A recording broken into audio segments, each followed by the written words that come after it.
ሰላም ጤና ይስጥልኝ ተከብራችሁ ተመልካቾቻችን፣ ይህ በብስራት የዩቲዩብ ቻናል ወደ እናንተ የሚተላለፈው የሀገር ውስጥና የባህር ማዶ የመረጃ ሰዓታችን ነው።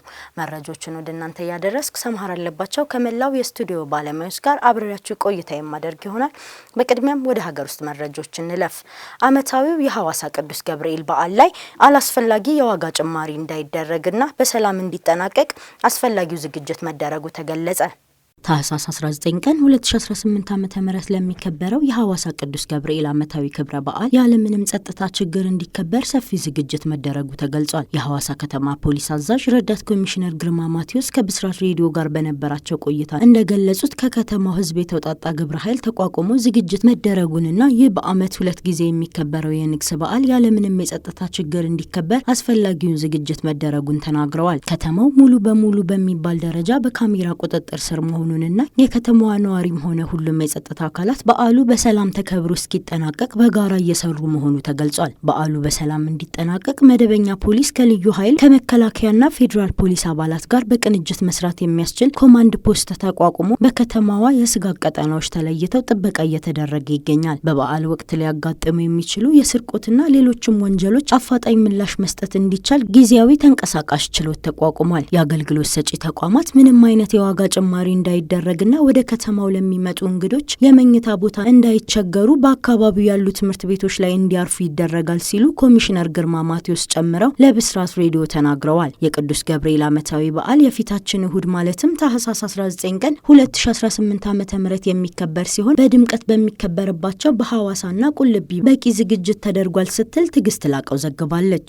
የ9 ዓመትን ልጅ ለስላሳ ልግዛልህ በማለት ሰርቆ ሊሰወር የሞከረው ግለሰብ በእስራት ተቀጣ።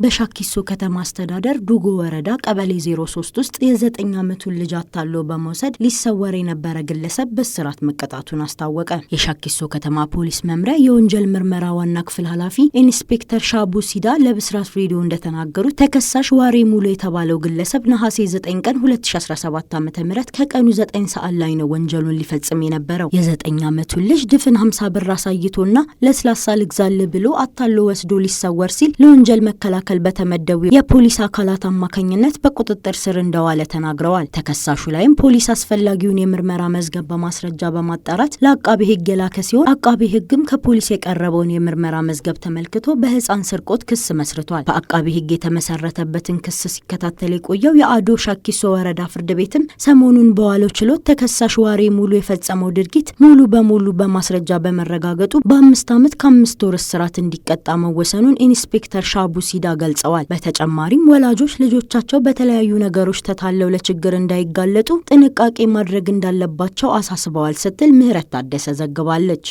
ተመልካቾቻችን እስካሁን ስትከታተሉት የነበረው የሀገር ውስጥ መረጃዎች ይህን ይመስላል። አሁን ደግሞ ከውጭ ወዳገኘነው መረጃዎች እንለፍ። አሜሪካ ግብጽንና ሶማሌን ጨምሮ ከ30 በላይ ሀገራት ከፍተኛ ዲፕሎማቶቿን ወደ ዋሽንግተን እንዲመለሱ አዘዘች።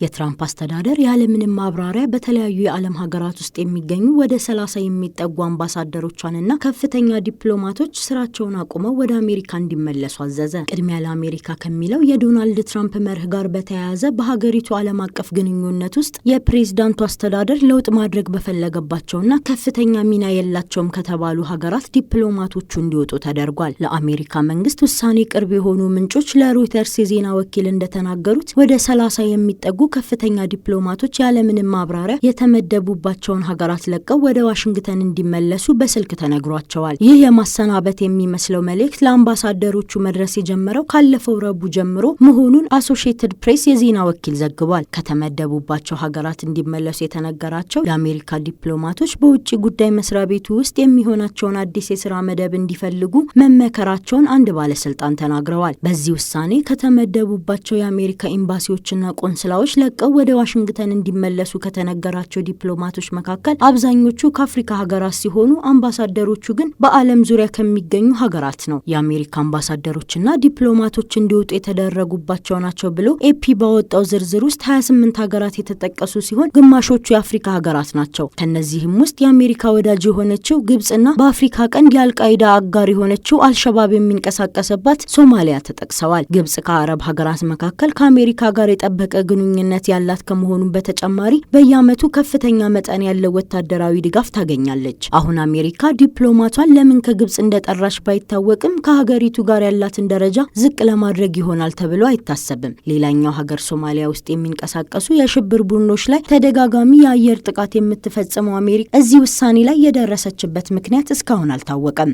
ሩሲያ በዋትስአፕ ላይ የገደብ እርምጃዎችን ቀስ በቀስ እየወሰደች መሆኑን አስታወቀች።